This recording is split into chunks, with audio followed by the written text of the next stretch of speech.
In this video, I will explain how you can create a React app instantly in just a fraction of seconds.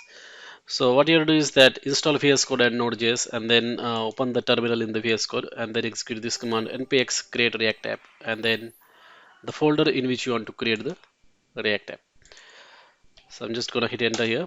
Then what will happen is that all the dependencies required for the project will be installed and this directory will be created to do dash react. That is my project name. You can give any project name. And you can see that create react app at 5.0.1, that is the version I'm using. Now the react app has been created. Let us go into our directory and then execute this command npm start.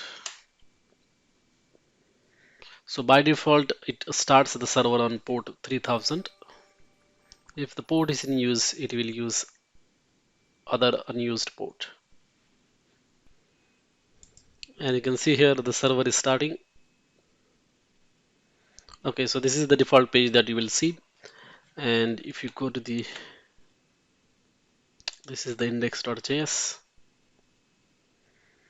and this is the app.js. This is where our HTML is being rendered. So I'm just going to modify this thing and then save it. And if I go back here, and you can see that I just change this learn react to learn react hello world. So the changes are reflected over here. And that way you can do the development. So you can change these files, you can add new files, so on and so forth. That's it. Thanks for watching.